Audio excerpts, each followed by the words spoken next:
నిత్య పూజలివివు నేరిచినను ప్రత్యక్షమైనట్టి పరమాత్మునికి నిత్య పూజలివివు.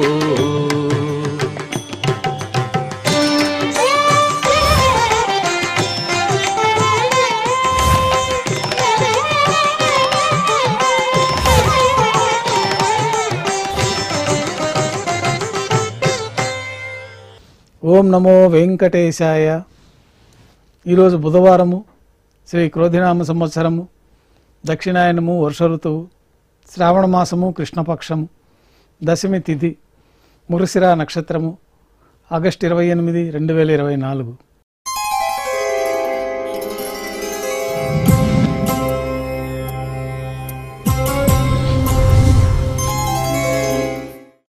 మాధ్యాహ్నిక ఆరాధనలో భాగంగా బంగారు పంచపాత్రలో శుద్ధ తోయాన్ని నింపుకొని స్వామివారికి ఉపచారాలు సమర్పించి తులసీ దళములతో అష్టోత్తర శతనామాలతో అర్చన నిర్వహించి మాధ్యాహ్నిక నైవేద్యంలో భాగంగా అన్నప్రసాదాలు, పన్యారాలు, ఘంటానాదం మధ్య నైవేద్యంగా సమర్పించి భక్తులని సర్వదర్శనానికి అనుమతిస్తారు. ఉభయ దేవేలతో శ్రీ మలయప్ప స్వామివారిని బంగారు తిరిచిపోయిన వేంచేపు చేసుకుని మేళతాళాలతో ఊరేగింపుగా విమాన ప్రదక్షిణంగా సంపంగి ప్రాకారంలో కల కళ్యాణ మండపానికి చేరుకుంటారు. కళ్యాణోత్సవం ప్రారంభమవుతుంది.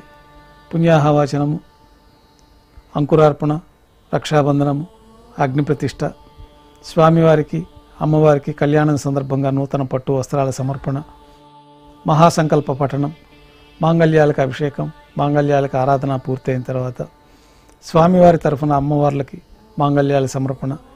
ఈ సందర్భంగా స్వామివారికి అమ్మవార్లకి కర్పూర నీరాజనం, విశేషమైన హోమాలతో పూర్ణాహుతి పూర్తయిన తర్వాత మాలా పరివర్తనం అనే కార్యక్రమాన్ని నిర్వహించి ఉభయ దేవేరులను శ్రీవారి చెంతకు చేర్చి ఈ సందర్భంగా అక్షతారోపణం అనే వైదిక కార్యక్రమాన్ని నిర్వహించి కర్పూర నీరాజనము, నైవేద్యము, తిరిగి కర్పూర నీరాజనంతో కళ్యాణోత్సవం పూర్తవుతుంది.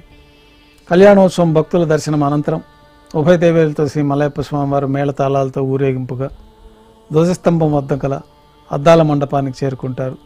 వేదపారాయణ నడుమ ఊంజల్ సేవ నిర్వహించి కర్పూర నీరాజనంతో ఊంజల్ సేవ సంపూర్ణమై శ్రీవారి ఆలయంలో ఉట్లోత్సవం సందర్భంగా ఆర్జిత బ్రహ్మోత్సవం, సహస్ర దీపాలంకరణ సేవ రద్దు చేయబడి ఉన్నది.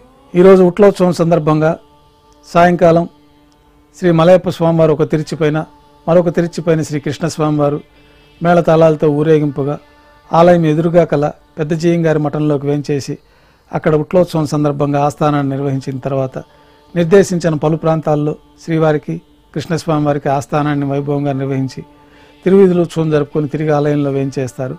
సళ్ళింపు పూర్తయిన తర్వాత గర్భాలయంలో వేంచేస్తారు.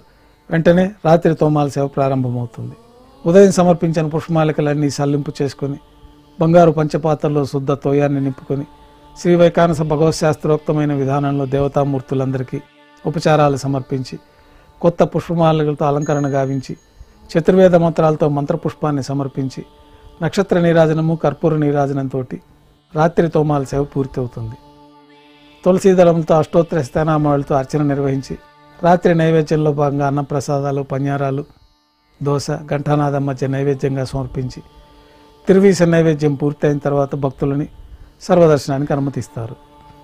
కొద్ది విరామం తర్వాత రాత్రి సమర్పించిన పుష్పమాలికలన్నీ సల్లింపు చేసుకొని గర్భాలయాన్ని శుద్ధి చేసుకొని ఏకాంత సేవలో భాగంగా బంగారు పట్టు పాన్పుని ఏర్పరిచి ఈ ఏకాంత సేవ సందర్భంగా బ్రహ్మ తిరువారాధన కోసమై బంగారు బిందెలోని తీర్థాన్ని బంగారు పంచపాత్రలోకి సమర్పణ గావించి ఏకాంత సేవలో ఉన్న కౌతుకబేరమైన శ్రీ భోగ శ్రీనివాసమూర్తి వారికి దారోష్ణమైన గోక్షీరము సమర్పించి జీడిపప్పు, పాలు, పండ్లు నైవేద్యంగా సమర్పించి కర్పూర నీరాజనంతో ఏకాంత సేవ పూర్తి అవుతుంది.